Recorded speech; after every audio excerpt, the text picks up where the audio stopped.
खास खबर के प्रस्तुत करता है हेम पुष्पा। इम्यूनिटी बढ़ाए, स्वस्थ बनाए। महिलाओं की नंबर 1 आयुर्वेदिक औषधि व टॉनिक। सह प्रायोजक पेट सफा आयुर्वेदिक चूर्ण। पेट सफा तो हर रोग दफा।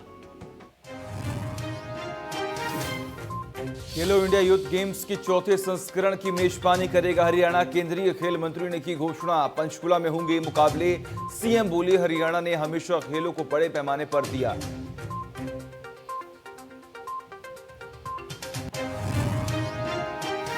सीएम मनोहर लाल ने करनाल को 42 करोड़ की सौगात। कर्ण स्टेडियम समेत 3 विकास कार्यों का किया शिलान्यास। कहा, हरियाणा को बनाएंगे स्पोर्ट्स हब।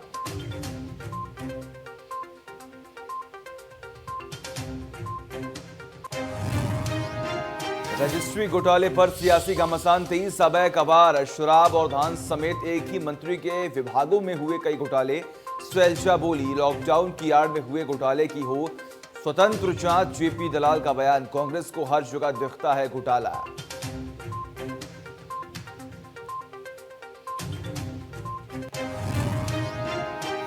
फतेहाबाद के भूना खंड विकास पंचायत कार्यालय में छलकते मिले श्याम। ब्लॉक समिति के चेयरमैन समेत सरपंच और कई पंचायतों के पंच थे शामिल। डीडीपीओ ने ब्लॉक पंचायत अधिकारी से मांगी रिपोर्ट।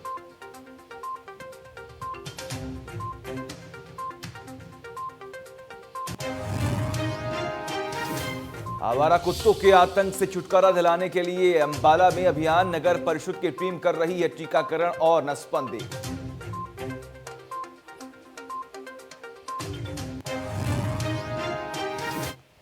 नमस्कार, इंडिया न्यूज देख रहे हैं आप और मैं हूं आपके साथ सचिन दुबे। शुरुआत करेंगे इस वक्त की बड़ी खबर से। बड़ी खबर इस वक्त की आपकी टीवी स्क्रीन पर, जहां पर आपको बता दें कि आज मन की बात करेंगे पीएम मोदी।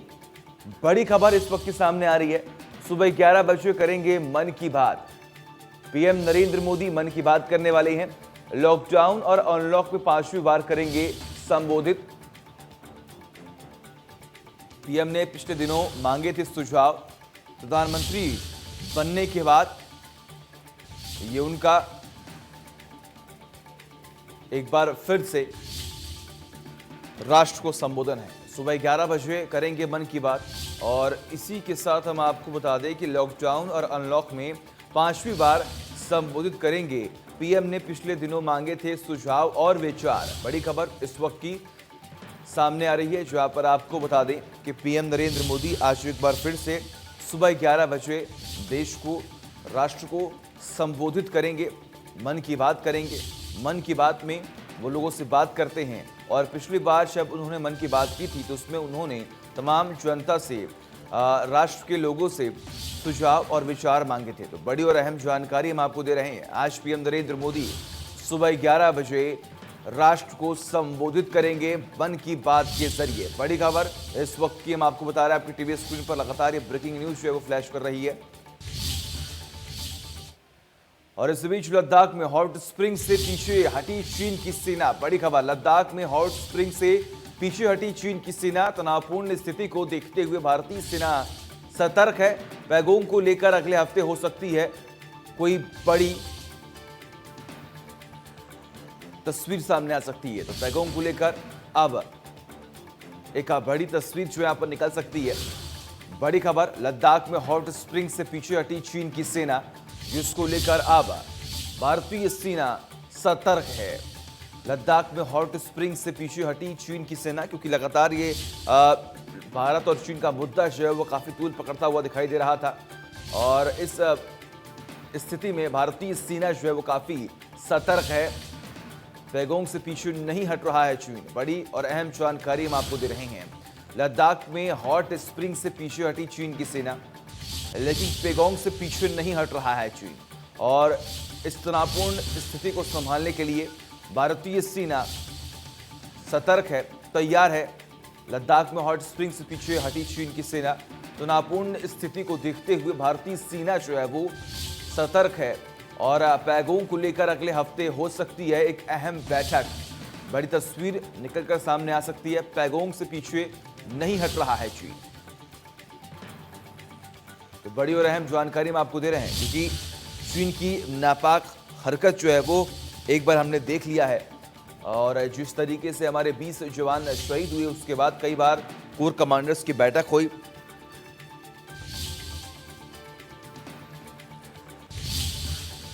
और अब बात करते हैं देश भर में फैल रहे कोरोना की। प्रदेश में कल कोरोना के 783 केस आए सामने। तो बड़ी और अहम जानकारी हम आपको दे रहे हैं। अगर हम बात करें पूरे देश भर में तो 48,000 से ज्यादा नए केस आए सामने। 13,85,494 कुल कोरोना संक्रमित हैं। 32,000 के पार कोरोना से मौत हो चुकी है। 4,66,000 से ज्यादा अभी भी एक्टिव मरीज हैं। देश में 48,000 से पिछले 24 घंटे में नए केसेस जो हैं वो सामने आए हैं। देश में 48,000 से अधिक नए केसेस सामने आए हैं। अगर हम बात करें कुल संक्रमितों की तो उसकी संख्या 13,85,494 हो चुकी है। 32,000 के पार कोरोना की वजह से लोगों की मौत हो चुकी है। 4,66,000 से अधिक लोग अभी भी एक्टिव हैं। तो देश में ये एक नया रिकॉर्ड बना है। 48,000 से ज्यादा नए केस सामने आए हैं पिछले 24 घंटे में और ये आंकड़े रोज बढ़ रहे हैं।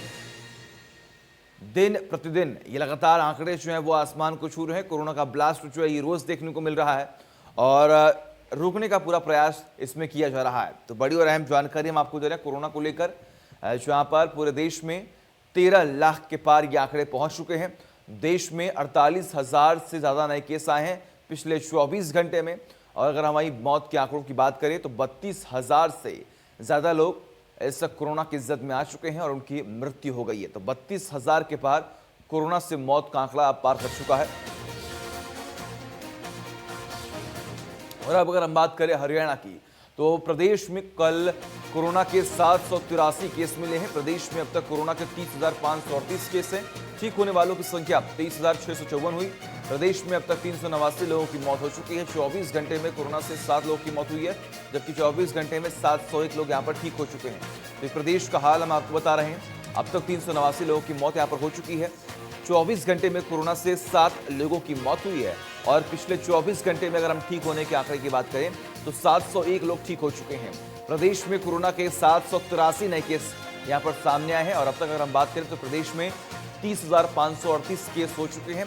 ठीक होने वालों की संख्या 23,654 है। प्रदेश में अब तक 389 लोगों की मौत हो चुकी है। तो ये था प्रदेश का हाल, जहां पर लगातार ये आंकड़े जो है वो बढ़ते ही जा रहे हैं।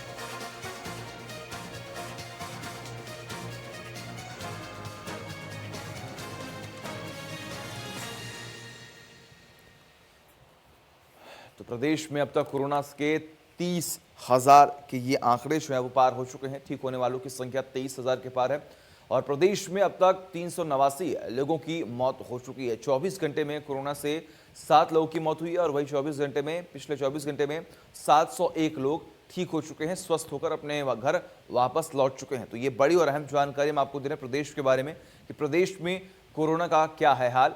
आप देख पा रहे हैं किस तरीके से यहाँ पर ठीक होने वालों की संख्या प्रदेश में 23,654 है।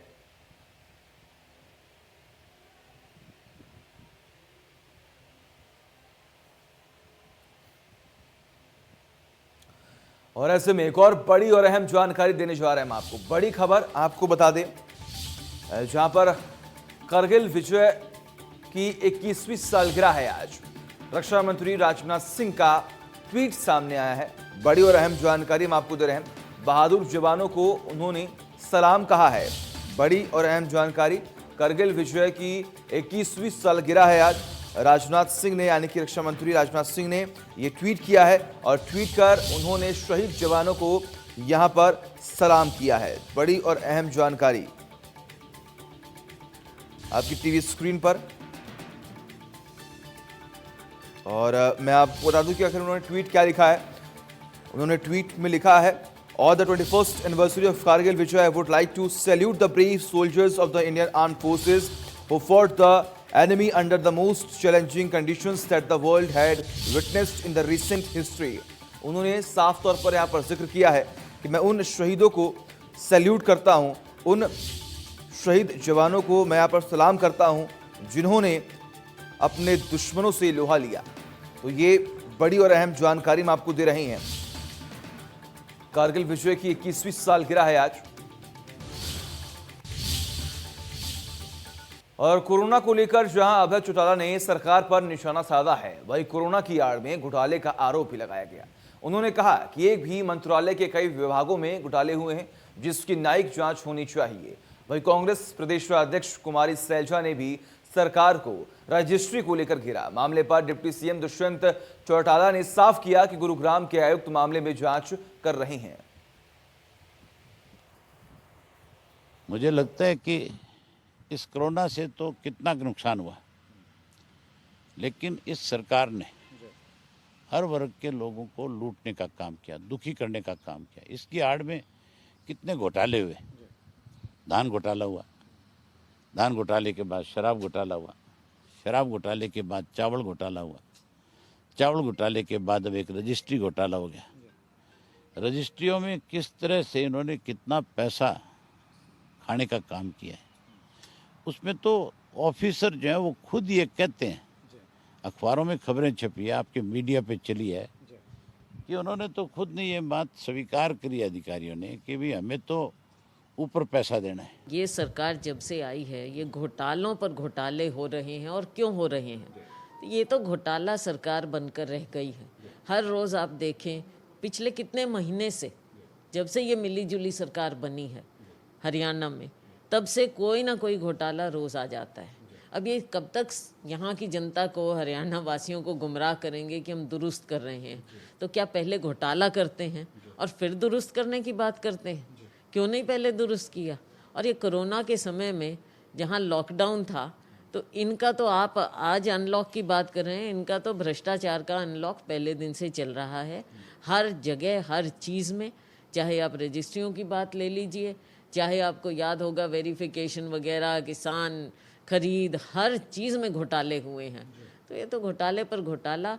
और कौन सा सिस्टम इन्होंने दुरुस्त करना है? अगर दुरुस्त किया होता 6 साल से, तो क्या ये आज घोटाले हो जाते? उसके ऊपर कमिश्नर गुड़गांव की जिम्मेवारी लगाई है कि जो लैप्सेस, चाहे टाउन प्लानिंग के रहे हों, अर्बन लोकल बॉडीज़ के रहे हों, या फिर ड्यूज़ के कोई और महकमे के रहे हों, जो प्रॉपर फ्लैग नहीं हो पाए, जिसका एडवांटेज लोगों ने उठाया, उसके ऊपर वो अपनी रिपोर्ट सबमिट करें। और मुझे लगता है कि लगभग जो पिछले 8-9 महीनों से हमारा प्रयास था कि रेवेन्यू सिस्टम को और दुरुस्त किया जाए, अब 65 गांव हमारे बचे हैं जिनकी कंसोलिडेशन पेंडिंग है, हम उसको भी कंप्लीट करा रहे हैं। Plus surveyor general of India के सहयोग से प्रत्येक गांव को और 3 हमारे शहरों को प्राथमिक तौर पर करनाल, जींद और सोना को डिजिटल।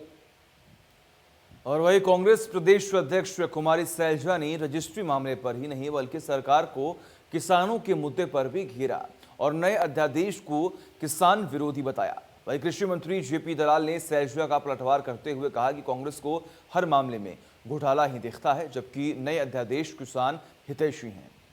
85% हमारा किसान छोटा किसान है, स्मॉल मार्जिनल फार्मर है। उसकी ओर आपने ध्यान किया है? आप हमें ये बता दीजिए कि वो गांव तक तो निकल नहीं पाता। मंडियां जब हम खोलने की बात करते हैं, हम कहते हैं किसान तक जाए, हाँ, लेकिन अब आप कह रहे हो कि किसान निजी क्षेत्र में जाए और देश में कहीं भी बेच सकता है। ये सपना बेच रहे हैं आप। किसान के लिए आप कुछ आसानी नहीं कर रहे। आप मुझे ये बता दो कि आज के दिन जो हमारा अंबाला का किसान है, हिसार का किसान है, महेंद्रगढ़ का किसान है, रोहतक का किसान है, वो कहाँ जाएगा? चेन्नई जाएगा, महाराष्ट्र जाएगा, मध्य प्रदेश जाएगा? कैसे बेचेगा? बड़ी बड़ी कंपनियां आएंगी, आप देखेंगे कि कितने घोटाले होंगे उसमें। और आम किसान कहाँ पर ये कोर्ट कचहरी में जाएगा कि किसी बड़ी कंपनी से या किसी अदृश्य कंपनी से लड़ने के लिए? ये असलियत है। फिर दूसरी बात आप समझ लीजिए, अध्यादेश में ही अगर हम बात करें, एसेंशियल कमोडिटीज़ की अगर हम बात करें, तो उपभोक्ता को क्या फ़ायदा होगा? इसमें तो कालाबाजारी बन। मंडियों के दुष्प्रचार किया जा रहा है कि हम मंडी ख़त्म कर देंगे, जबकि हम मंडियां ज़्यादा चलाने की बात कर रहे हैं। एमएसपी के दुष्प्रचार करते हैं कि एमएसपी ख़त्म हो जाएगा, जबकि हर साल हम एमएसपी को बढ़ा रहे हैं। अपने आप ही ये नेगेटिव बात करते हैं, अपने आप आंदोलन की बात करते हैं, और जब हम बयान देते हैं तो कहते हैं कि इनके प्रेशर में हमने ठीक कर दिया। ये इस तरह की नीतियाँ जो है विपक्षी पार्टी खासकर कांग्रेस की है, जो सारी उम्र किसानों का शोषण किया है, किसानों का भला नहीं किया, और अब जो लोगों उनको लगता है कि सारे किसान भारतीय जनता पार्टी की नीतियों में विश्वास करते हुए मोदी जी का गुणगान करते हैं, नीतियों का समर्थन करते हैं, तब उनको ये किसान हितैषी होने का एकदम से याद आई और वो ये ढोंग कर रहे हैं। सर, चर्चाओं में कितना दम है कि आगे से अगले सत्र से जो है आढ़ती घर बैठे किसान की फसल लेकर आएंगे, जो भी फसल होगी? नहीं, वो तो आज भी छूट है। घर में किसी किसान को जब हमने छूट दे दी है, किसान अपनी फसल को कहीं भी लेके बेच सकता है, आड़ती को दे, बगैर आड़ती को दे, हरियाणा में बेचे, पंजाब में बेचे, सड़क पे बेचे, किसान के ऊपर प्रतिबंध हटा दिया है। और फिर ये कैसे किसान हितैषी हैं जो कहते हैं कि नहीं ये अध्यादेश अच्छा है। और इतना ही नहीं, अभय चौटाला ने कांग्रेस पर भी निशाना साधा है। उन्होंने कहा कि कांग्रेस में फूट इस कदर बढ़ गई है कि अगर एक साथ सभी नेता आए तो एक आध पर धारा 302 लग सकती है। अभय के वार पर सैलजा ने पलटवार करते हुए कहा कि पहले वो अपने परिवार को संभाले, फिर दूसरे को देखें। इसकी जो चौधरी भूपेंद्र सिंह हुड्डा बारी बारी बयान देते हैं इस किस्म से, उनसे ये तो पूछो एक बारी जा करके कि हुड्डा साहब कौन सी कांग्रेस की बात करते हो आप? उनसे कोई आप जैसा साथी पूछ लेता है कि जी कांग्रेस तो कई गुटों में बटी हुई है, कहते नहीं हम सारे इकट्ठे। ये सारे अगर एक किसी प्लेटफार्म पे इनको इकट्ठा खड़ा कर दो तो 302 बने किसी एक के ऊपर। ये तो आपस में इस तरह से भद्दे बोलते हैं, गाली गलौच हो जाते हैं, एक दूसरे का गला पकड़ते हैं। कुलदीप का कल परसों ही एक ट्वीट रहा है, उसमें उसने स्वयं ये कहा है कि भाई मैं हुड्डा का नेतृत्व स्वीकार नहीं करता। तो इसका मतलब थोपे गए हैं सब लोग। जिस पार्टी में इस किस्म के हालात होंगे, यही हालत जेजेपी की है। राम कुमार गौतम क्या कह रहे हैं, बबली क्या कह रहा है, उसके अलावा और बहुत सारे एमएलए हैं जो दबी जुबान में पता नहीं क्या क्या बातें करते हैं। तो जिन पार्टियों में इस तरह की चीज़ें आएंगी, इंडियन नेशनल लोकदल पार्टी से ये लोग क्यों बाहर हुए? इन्होंने इंडिसिप्लिन किया, इन्होंने बेहूदगी करी, इन्होंने पार्टी को आगे बढ़ने की बजाय उसको रोकने का काम किया। इन्होंने बीजेपी के साथ समझौता करके करोड़ों रुपए उनसे लेकर के ये बिके। उनकी टिप्पणी पर क्या कहूँ, पहले वो अपने आप को, अपने परिवार को संभालें। हम कांग्रेस पार्टी तो एक बड़ा समंदर है और हमारी तो बड़ी लोकतांत्रिक पार्टी है, ऐसे कोई नहीं। लेकिन जब बात होती है तब सब इकट्ठा, आपने पीछे भी देखा। और अब वक्त है थोड़े से ब्रेक का।